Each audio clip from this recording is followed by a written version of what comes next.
우리 마가복음 6번째 시간으로 세 개의 에피소드를 오늘 또 함께 살펴보면서 또 말씀의 은혜를 나누고자 합니다. 우리 세 장면으로 나뉘어지지요. 예수님께서 12사도를 세우시는 장면, 그리고 서기관들과 바알세불의 논쟁, 귀신의 논쟁을 벌이시는 장면, 그리고 예수님을 찾는 가족들에 대해 예수님께서 반응하시는 장면. 이게 오늘 말씀의 제목인데요. 누가 내 어머니이며 누가 내 동생들이냐. 우리 차례대로 함께 살펴봅니다. 우리 첫째로 12제자를 이제 세우시는 장면인데요. 우리 13절 보시면 또 산에 오르사 자기가 원하는 자들을 부르시니 나온지라. 우리 산은 고대의 세계관 속에서 오늘날도 마찬가지죠. 하늘 가까이 있는 곳이지 않습니까? 그래서 언제나 초월을 상징하는 곳입니다. 이 땅에 속한 것이 아니라 하늘에 점점 가까이 있어 하늘에 속해 있는 영역을 표시할 때 높은 산 또는 산을 그렇게 지시하곤 하죠. 마태복음을 보시면 이제 예수 그리스도께서 이제 처음으로 하늘나라 하나님 나라의 복을 선포하실 때 이제 팔복이죠. 그게 어디에서 기록되었습니까? 산에서 전파되어지고 또 기록되었습니다. 우리 마태복음 5장 1절, 2절, 3절 보시면요. 예수께서 무리를 보시고 어떻게 해요? 산에 올라가 앉으시니 제자들이 나온지라. 입을 열어 가르쳐 이르시되 심령이 가난한 자는 복이 있나니 시작하시면서 하나님 나라의 복된 자가 어떤 자들인가를 8번에 걸쳐서 팔복을 선포하시면서 이제 천국의 복음, 하늘나라의 복음인 산상수훈의 말씀을 7장까지 가르치시죠. 어디에서요? 산에서. 그래서 그 산을 이름하여 오늘날 성지순례를 하시면 정확한 로케이션을 아는 것은 아닌데 그것을 이제 갈릴리 서북쪽에 팔복산이라고 이름하여 팔복교회가 지어져 있는 그런 곳으로서 기념하며 그곳을 예수 그리스도께서 산상수훈을 가르치셨던 산이다. 우리가 그렇게 믿고 또 그렇게 가서 보고 있죠. 이제 예수 그리스도께서 예루살렘으로 가시기 전에 베드로와 야고보와 요한을 데리시고 오르신 산이 뭐죠, 성도 여러분? 변화산. 변화산에 오르셔서 거룩한 형체로 영광스러운 형체로 변화하셨습니다. 그래서 산은 하나님 나라와 가장 가까운 곳, 초월적인 곳을 의미합니다. 제자들을 산에서 부르셨다는 것, 예수 그리스도께서 산에 오르사 자기가 원하는 자들을 부르시니 나온지라. 제자들을 산에서 부르셨다는 것은 제자들을 하나님 나라의 일꾼으로 부르셨다는 것입니다. 이 땅을 살아가지만 땅에 속하지 않는 하늘을 위해 일하는 천국의 일꾼으로, 하늘나라의 일꾼으로 부르셨다는 거죠. 단지 이 세상의 질서에 잘 순응해서 한 세상 편하게 호의호식하며 세상 권세를 부리는 자들이 아니라 하나님 나라의 일꾼으로 부르심을 받았다. 이것이 바로 오늘 제자를 부르시는 그런 장면이 우리에게 가르쳐주고 있는 그런 모습입니다. 성도 여러분, 왜 12를 세우셨을까요? 질문이 너무 쉽죠. 7을 세우거나 10을 세우지 않으시고 12를 세우신 것은 이스라엘 12지파를 염두에 두셨기 때문입니다. 이제 예수 그리스도께서 메시아시고 기름 부음 받은 왕으로서 그의 백성을 다스려야 할 텐데 그의 백성은 어떤 백성입니까? 출애굽하여 야곱의 12아들들로 구성된 이스라엘의 12지파 이스라엘 백성들이다. 그들에게 가서 복음을 전파하고 하나님 나라의 권세와 영광을 보여줄 대표자 12명, 12사도, 아포스톨로이, 12사도를 12지파에 맞게 세우신 것이죠. 이제 부름받은 제자들이 배워야 하는 가장 중요한 일 2가지가 오늘 14절, 15절에 기록되어 있는데 우리 성도들께서 다시 한번 함께 읽어주시겠습니다. 이에 12를 세우셨으니 시작.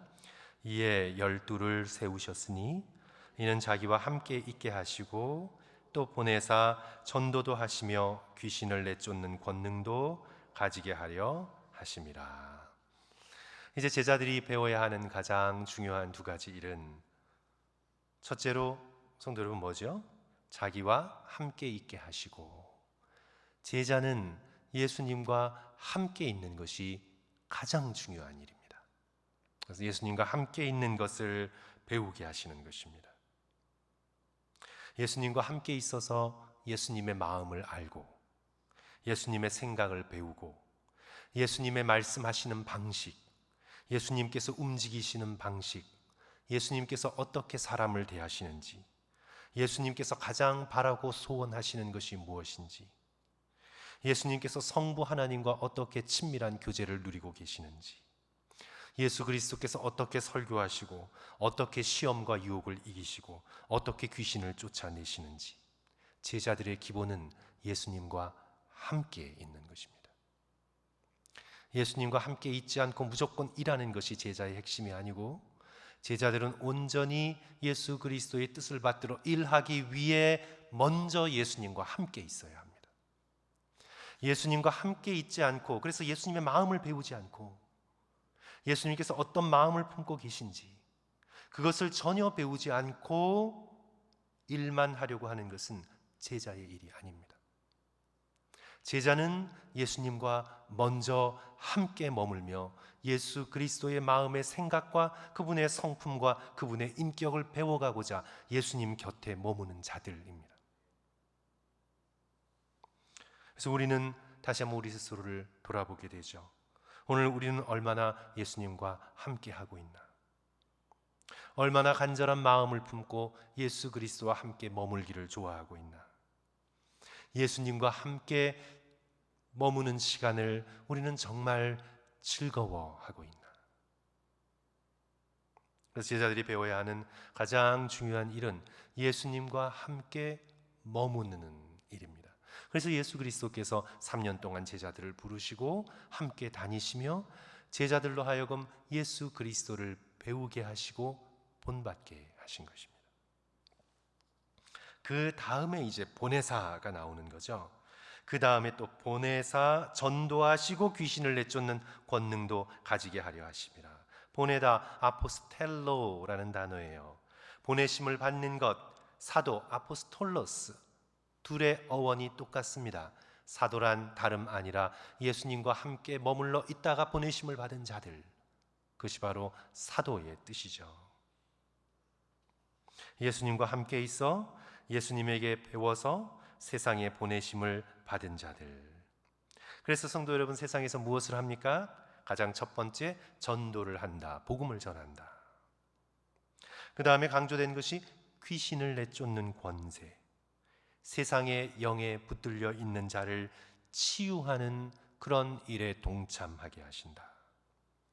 죄에 붙들려 있는 영, 중독에 붙들려 있는 영, 죄된 습관에, 분노의 영에, 욕심과 세상 정욕에 붙들려 있는 사람들을 권능을 가지고, 엑수지아, 파워, 권능을 가지고 그들을 해방시키고 내쫓는 그런 예수 그리스도의 사역을 할 수 있도록 예수 그리스도께서 제자들을 부르시고 그들을 보내시는 거죠. 여기서 이제 두 가지 패턴이 너무 중요합니다. 예수님에게서 불려지고, 그러니까 예수님에게 불려지고 예수님과 함께 있다가 세상으로 보내지고, 이것이 우리 믿는 자들의 하루죠. 큐티나 예배나 기도를 통해 예수님과 함께 있도록 부르심을 받고, 그리고는 이제 일상에서 하나님의 나라를 살라고 보내어지고, 그래서 이것이 오늘 그리스도인 제자들의 삶의 패턴입니다. 일주일 단위로 봐도 마찬가지죠. 먼저 일요일 주일 예배로 하나님의 임재 앞에 나오라고 불려지고 나오고 하나님과 함께 있다가 월요일부터 다시 하나님의 나라를 일상에서 살아가라고 보내심을 받고, 그리고 다시 불려지고 보내심을 받고, 그래서 교회는 모이는 교회, 불려지는 교회와 함께 흩어지는 교회, 나가서 하나님의 나라를 살라고 보내지는 교회.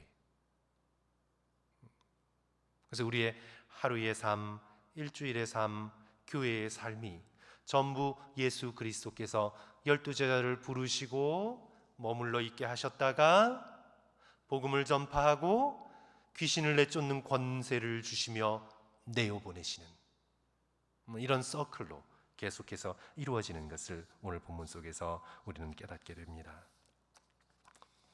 이제 오늘 말씀은 우리에게 12 사도들의 이름을 하나하나 나열해 주고 있는데요, 12 중에서 특별히 예수님의 이너 서클을 이루었던 삼총사가 있죠. 그들의 이름이 먼저 나와요. 누군가요, 성도 여러분? 베드로, 야고보, 요한. 그렇죠?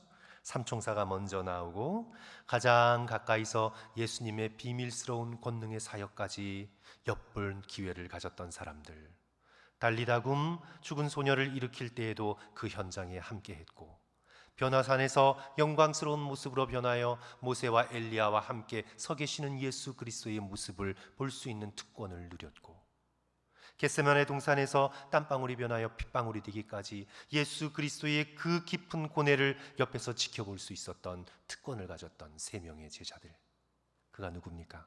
베드로, 야고보, 요한. 그렇죠? 이들이 예수 그리스도를 가장 가까이서 섬기며 그리스도의 놀라운 비밀을 알아 나머지 제자들에게 전하고, 그리하여 12 제자들은 또 다른 70여 제자들에게 전하고, 그 제자들은 예수 그리스도를 따르는 모든 무리들에게 예수 그리스도의 복음을 전하게 되는 사명을 받게 된 것이죠. 그래서 이제 12 제자의 이름 가운데서 베드로, 야고보, 요한 나온 다음에 이제 쭉 나오고 19절 마지막에 제자의 이름이 나오는데, 성도 여러분 같이 읽을까요? 19절 또 시작.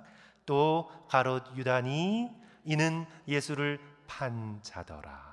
가롯 유다의 이름이 가장 끝에 나옵니다. 우리는 오늘 이 장면을 함께 읽으면서 예수께서 왜 가롯 유다를 제자로 부르셨을까? 성도 여러분, 왜 그러셨을까요? 저런 배신자의 마음을 가진 자에게까지도 예수 그리스도께서는 제자의 기회를 주신다. 그것을 우리에게 알려주고 계신 거죠.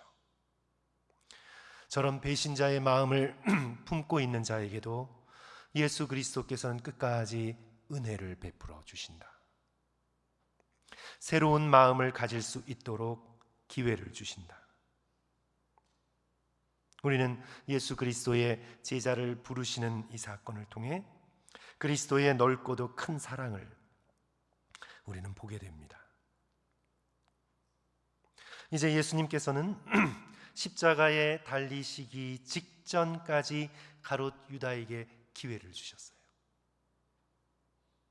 요한복음을 보시면 예수님께서 겉옷을 벗으시고 수건을 허리에 두르시고 제자들의 발을, 여기 파리 한 마리가 계속 지금 돌아다녀서 제자들의 발을 씻겨 주시는데, 이 파리가 막 제 입 주변을 왔다 갔다 해가지고 그래요.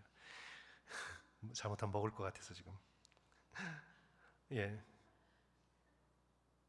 그래서 제자들의 발을 씻겨 주시는데, 성도 여러분 그 요한복음을 잘 보시면 예수 그리스도께서 가롯 유다의 발까지 씻으세요.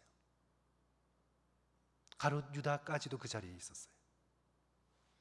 예수 그리스도께서 그에게 끝까지 돌아올 수 있는 기회, 회개할 수 있는 기회를 주셨어요. 제자의 마음을 품을 수 있는 기회를 주셨어요. 우리는 때때로 마음속에 질문이 듭니다. 저 사람은 저렇게 악하고 하나님을 경외함이 없는데 하나님께서 왜 당장 저를 치시거나 심판하시지 않는가? 성도 여러분, 그에 대한 대답은 무엇일까요? 하나님께서 그에게 아직까지 기회를 베풀어 주고 계시다는 것, 돌아올 수 있도록 기회를 주고 계시다는 것. 그래서 성도 여러분, 지옥에서는 아무도 원망할 수 없습니다. 그 누구도 핑계댈 수 없습니다. 절대로 억울하다고 하나님을 향해 말할 수 없습니다. 하나님께서는 누구에게나 기회를 주십니다. 기회도 주지 않으시고 벌하시는 분이 아니십니다. 하나님께서는 저와 여러분이 생각하는 것보다 지극히 공평하십니다. 아무도 변명할 수 없습니다. 하나님께서는 오늘 우리에게도 기회를 주십니다. 예수 그리스도께서는 놀라울 만큼 자비로우시고 인자하십니다. 우리는 그 은혜와 자비를 가볍게 여기면 안 되겠습니다.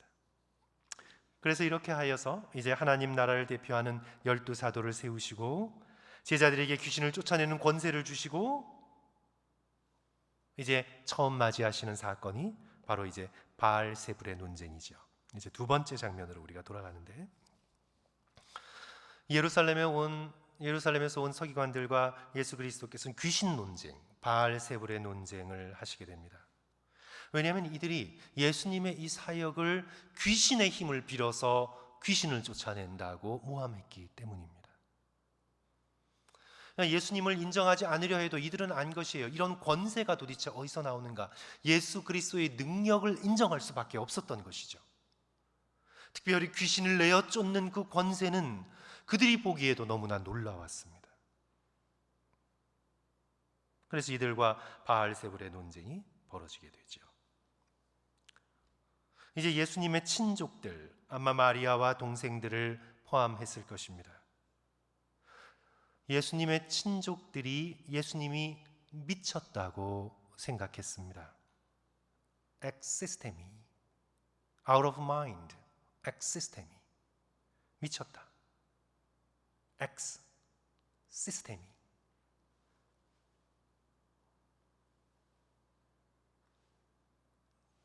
틀에서 X 벗어났다. 정신이 나갔다고 생각한 거예요. 그래서 오늘 본문 보시면 21절, 예수님의 친족들이 듣고 그를 어떻게 해요? 붙들러 나오니 이는 그가 미쳤다 하밀러라. 오늘날에도 정신적인 문제가 있는 가족을 길거리에서 찾아내 강제로 붙들어 잡아오려고 하는 것처럼 예수님의 친족들이 그렇게 했던 것으로 보입니다. 예수 그리스도께서는 서기관들에게 오해받으셨을 뿐만 아니라 가족들에게도 이해받지 못하셨습니다. 성도 여러분, 우리가 느끼게 되는 건 참 사람의 영혼과 마음은 너무나 신비로워서 가깝다고 다 이해하는 게 아니에요. 오히려 더 모를 수가 있어요. 그렇죠? 우리 가족들, 자녀들, 부모가 다 할 것 같지만 사실은 다 몰라요. 예루살렘에서 온 서기관들은 한술 더 떠서 이제 특정을 합니다. 바알세불이 들어갔다. 바알 주인, 세불, 바알세불이란 그 집의 the owner of the house, 그 집의 주인, the lord of the house, 그 집의 주인이라는 뜻이에요. 그러니까 그 집, 귀신들의 주인이라는 뜻이에요. 한마디로 사탄이라는 뜻이에요. 저가 사탄이 들어가서 지금 저 일을 하는 것이라. 그러니까 예수 그리스도의 이 사역을 사탄의 일로 모함한 것입니다. 예수 그리스도께서는 이런 극도의 불신앙, 성령의 역사를 사단의 일로 돌리는 굳을 대로 굳어진 저들의 마음을 성령을 회방하는 죄라, 그렇게 명명하셨습니다. 우리 28절 29절 성도 여러분 다 같이 한 목소리로 읽겠습니다. 내가 진실로 너에게 이르노니, 시작. 내가 진실로 너에게 이르노니 모독하는 일은 사하심을 얻되 누구든지 성령을 모독하는 자는 영원히 사하심을 얻지 못하고 영원한 죄가 되느니라. 성도 여러분, 예수 그리스도께서는 겉으로 귀신 들린 자들을 치유하시고 그들에게서 귀신을 쫓아내 주셨습니다. 그랬습니다. 예수님께서는 우리가 볼 때 포악한 귀신이 들린 자들, 고쳐달라고 외치는 자들에게 예수 그리스도께서는 자비로우셨습니다. 그래서 귀신을 내쫓아 주셨습니다. 마가복음 1장 보시면 가버나움에서 더러운 귀신 들린 자를 쫓아내 주셨습니다. 귀신을 쫓아내 주셨습니다. 마가복음 7장 보시면 수로보니게 여인의 귀신 들린 딸 말씀 하나로 그 딸에게서 더러운 귀신을 쫓아내 주셨습니다. 딸을 만나지도 않았습니다. 그냥 말씀 하나로 쫓아내 주셨습니다. 마가복음 9장을 보시면 제자들이 쫓아내려고 노력했지만 쫓아내지 못했던 귀신 들린 소년이 있었죠. 그 아이에게서 예수 그리스도께서는 단 한 번의 꾸짖으심으로 귀신을 쫓아내 주셨습니다. 그렇게 겉으로 보기에 난폭하고 포악한 귀신 들린 그런 자들에게 예수 그리스도께서는 자비를 베풀어 주시고 그들에게서 귀신을 말씀 한마디로 쫓아내 주셨습니다. 그러나 사람의 인격에 깊이 배어있는 악, 자신들의 습관적인 죄와 위선과 거짓이 쌓여서 그 사람의 인격에 깊숙이 물들어 있는 악에 물들어 있는 자, 그러면서도 스스로가 악한 자인 것을 모르는 자, 치유받지 못했습니다. 저들은 치유받지 못했습니다. 포악한 귀신 들린 자들은 치유 안 받았어도 이런 서기관들, 바리새인들 치유받지 못했습니다. 왜냐하면 저들의 영혼 속에 자신을 바라보는 정직함이 없고 낫겠다는 원함이 없기 때문에 예수 그리스도께서는 저들을 치유하지 않으셨습니다. 오늘 본문의 서기관 같은 사람들, 종교적인 교만과 자기중심적인 완고함과 사람에 대한 긍휼이 전혀 없는 사람들, 그런 마음을 가진 자, 난폭한 귀신 들린 자보다 훨씬 더 사단에게 붙들려 있는 자들입니다. 겉으로는 정상적입니다. 회당과 사회에서 존경을 받았을 것입니다. 그러나 그의 인격이, 그의 마음이 악에 깊이 물들어 있어서 예수 그리스도의 그 놀라운 사역을 받아들일 수가 없었습니다. 예수님을 믿을 수 없는 인격의 구조를 갖춘 사람들, 영원히 사함받기 어렵다고 말씀하시는 것입니다. 그래서 성도 여러분, 사실 우리가 진정으로 경계하고 두려워해야 될 것은요, 우리가 공포 영화, 엑소시스트나 축기 영화, 얼마 전에 한국도 무슨 파묘인가요? 해서 유행해서 유행했죠. 근데 그런 것에서 보는 귀신 들림, 이런 것들이 사실 우리가 경계하고 무서워해야 할 것이 아닙니다. 우리가 진정으로 두려워하고 진정으로 떨어야 할 것은 나의 마음과 인격에 습관적으로 배어들어 있는 악입니다. 그 악이 마치 암세포처럼 점점 우리의 인격에 퍼져서 내가 악한 줄도 모르고 위선의 가면을 뒤집어 쓰며 살아가는 그런 거짓의 사람이 되는 것. 성도 여러분, 이것이 정말 두려운 것입니다. 저는 사실 귀신에 붙들린 사람보다요, 이 물질의 욕심에 붙들린 사람들, 전 더 무서워요. 이런 분들은 훨씬 더 정상적으로 보여요. 위선적인 가면을 쓰며 살아가는 그런 사람이 되지 않도록 교만의 영에 붙들린 사람이 있어요. 자기 외에는 밑에 있는 사람들은 전부 다 무시하는 사람들, 피부가 다르다고, 수입이 조금 적다고, 성공하지 못했다고, 길거리에서 산다고, 사람을 인격으로 대하지 않고 끊임없이 무시하는 사람들. 예수님 당시의 바리새인들, 저들은 거짓의 아비를 닮아 거짓말하는 거짓의 사람들이 되었습니다. 우리 크리스천 정신분석학자인 우리 스카펙의 성도 여러분, 기회 되시면 거짓의 사람들이라는 책을 좀 읽어보세요. 다 정상적으로 보이는 사람들입니다. 겉으로는 교양 있다 칭찬받을 수도 있습니다. 그러나 그 내면에 깊이 자리 잡고 있는 악과 거짓의 그 책을 읽다 보면 몸서리쳐지게 되고, 그리고 우리 자신이 그런 모습을 허용하고 있는 것이 아닌지 두렵고 떨림 속에서 그 책을 읽게 돼요. 도스토예브스키의 까라마조프네 형제들에서 둘째 아들 이반이 전하는 이야기 속의 부모지죠. 그들은 잘 교육받았고 그리하여 사람들에게 칭찬받고 인정받는 엘리트였습니다. 하지만 그들이 5살 난 딸 아이를 학대하는 모습은 충격적입니다. 그런데 두려운 점은 뭐냐 하면 자기 자신도 모른다는 거예요. 자신들이 왜 그렇게 하는지. 보이는 곳에서는 교양인이지만 아무도 보지 않는 곳에서는 몬스터입니다. 악이 인격 깊숙한 곳에 너무나 깊숙이 퍼져 어떤 선함도 뚫고 들어가기 어려운 마음의 구조를 가진 자, 성령을 모독하는 자, 영원토록 사하심을 받을 수 없는 자. 오늘 본문에서 이런 자들이 되는 것이죠. 그러므로 사랑하는 성도 여러분, 우리가 경계하고 싸우고 대적해야 합니다.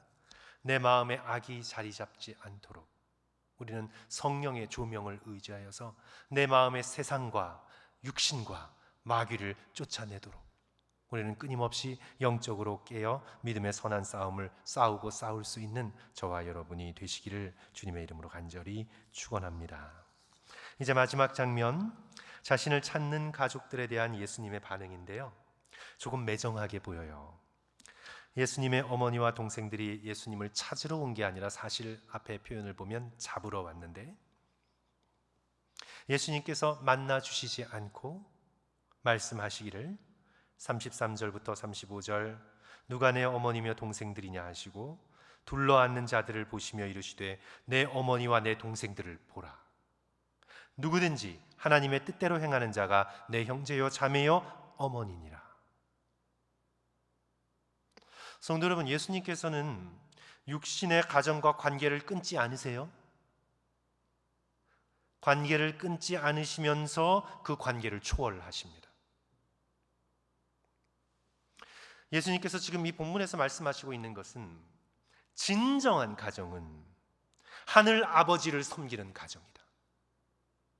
하늘 아버지를 아버지로 섬기지 않는 가정은 아무리 화목해 보여도 그것은 참된 가정이 아니다. 우리를 창조하시고 우리의 영혼을 만드시고 우리에게 필요한 것들을 채우시고 날마다 우리로 살아있게 하시는 우리의 생명의 근원 되신 하늘 아버지를 섬기지 않는 가정은 사실상 가정이 아니다. 그렇게 말씀하시는 거예요. 하나님께서 창조하신 진정한 가정은 하늘 아버지를 중심으로 하나님의 뜻을 행하는 사람들로 구성된 모임이다. 그것이 참된 가정의 에덴 동산의 출발이고 그것이 참된 가정의 모습이다. 그리하여 지금 육적인 어머니보다 훨씬 더 중요한 것은 영적인 어머니, 육적인 형제자매보다 훨씬 더 중요한 것은 영적인 형제자매다. 예수 그리스도께서는 지금 하나님을 중심으로, 하늘 아버지를 중심으로 하나 된 새로운 가족을 우리들에게 소개하고 계시는 것입니다. 그렇다고 예수님께서 육신의 가정을 끊어내지 않으셨습니다. 소홀히 여기지도 않으셨습니다. 30세에 이르기까지 맏형으로서 가장의 역할을 충실하게 수행하셨습니다. 십자가에 달리셔서까지 어머니를 돌보셨습니다. 결국 오순절 강림의 때에 어머니 마리아와 야고보와 형제들이 일심으로 기도하고 있는 모습은 감동적입니다. 예수 그리스도께서는 결코 육신의 가정을 포기하지 않으셨습니다. 신약 성경에 예수님의 동생 야고보가 기록한 야고보서가 있고 그 동생 유다가 기록한 유다서가 있습니다. 성경에 바로 예수님의 육신의 동생들이 기록한 성령의 감동을 받은 말씀들이 여전히 우리 가운데 있습니다. 그럼에도 불구하고 오늘 이 본문에서 예수님께서 우리에게 강조하시고 계시는 것은 예수님은 언제나 이 땅의 가정보다 하늘 아버지가 우선이셨습니다. 저와 여러분이 이 마음을 갖지 못하면 우리는 진정으로 참된 가정을 이룰 수 없습니다. 아담은 하나님을 등지고 가정을 먼저 앞세웠습니다. 아담이 하와에게 하와가 건네주는 선악과를 받지 않고 먼저 하나님을 바라보고 거절했어야 했습니다. 그러나 아담은 하나님을 뒤로 제쳐두고 가정을 먼저 앞세웠습니다. 하와를 말리지 못하고 함께 죄를 범하게 됐습니다. 그리하여 에덴에서 쫓겨난 가정은 하나님을 등진 가정이 되었습니다. 오늘날에도 얼마든지 가정이 하나님을 등질 수 있습니다. 그 가정 속에서 어떤 가정의 한 일원이, 그것이 아내든 남편이든 자녀든 하나님을 진정으로 믿고 진정으로 신앙생활을 하려고 할 때 핍박을 여러 가지 모습으로 행할 수도 있습니다. 아니, 그 정도까지는 아니라 할지라도 훨씬 더 교묘한 방법으로 사실 하나님보다 자녀들을 훨씬 더 사랑하는 부모님들이 적지 않습니다. 근데 성도 여러분, 하나님 자리에 자녀를 올려놓으면요, 그러면 그 자녀도 힘들어요.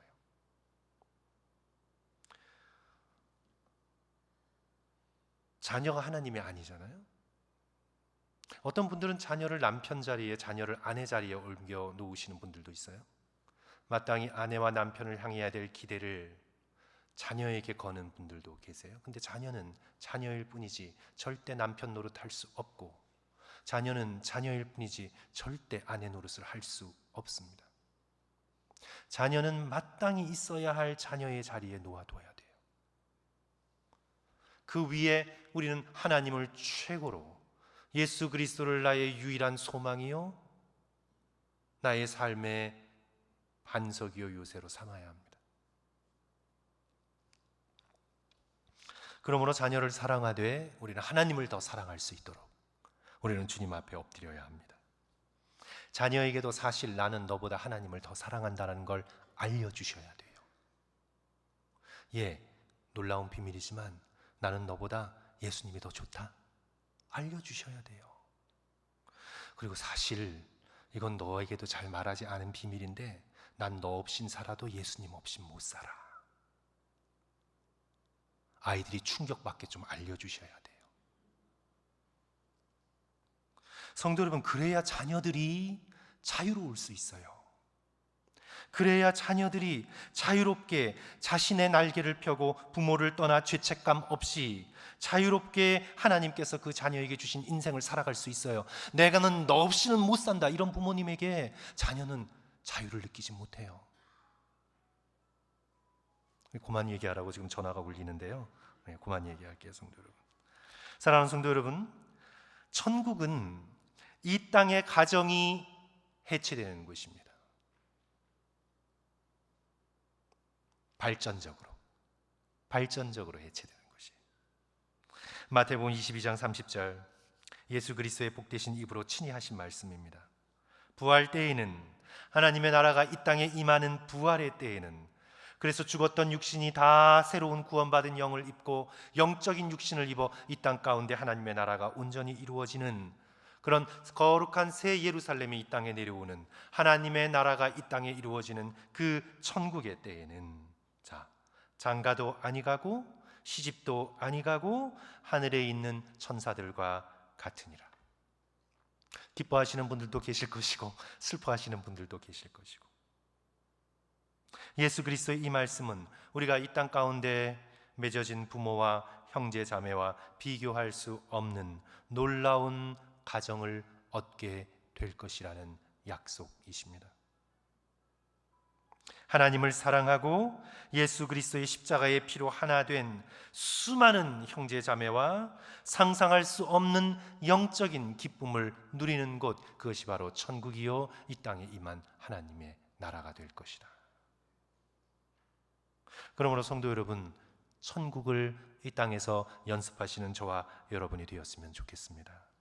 가족을 사랑하되 하나님의 뜻을 더욱 사랑하고, 가족을 하나님의 사랑으로 사랑하고, 예수님을 중심으로 그리스도 안에서 하나 된 성도의 교제를 정말 소중하게 여길 수 있는 저와 성도들 되시기를 주님의 이름으로 간절히 축원합니다. 오늘 말씀 결론 정리하며 내립니다. 성도 여러분, 기억해야 될 것은 12제자들뿐만 아니라 우리도 제자로 부르셨습니다. 우리도 예수님의 제자입니다. 우리는 그저 밖에 서 있는 군중이 아닙니다. 우리는 예수님의 부르심을 받은 예수님의 제자들로 예수님과 함께하며 예수님의 인격과 성품을 배우고 그 예수님의 인격과 성품에 담긴 권능의 비밀을 배우고 그리하여 일상의 보내심을 받아 하나님의 나라를 일상에서 살아내는 저와 여러분은 예수님의 제자입니다. 서기관들의 성령을 모독한 죄를 목격하면서 귀신 들리는 것보다 더 무서워해야 할 일, 우리의 인격에 악이 배이고 쌓이지 않도록 우리의 나쁜 죄된 습관을 버리고 세상과 정욕과 마귀와 끝까지 싸워나가시는 저와 여러분 되시기를 주님의 이름으로 축원합니다. 마지막으로 하나님 나라의 참된 가정을 소망하며 믿음의 형제자매를 소중히 여기시고 늘 모이기에 힘쓰시는 저와 성도들 되시기를 주님의 이름으로 간절히 축원합니다. 기도하겠습니다.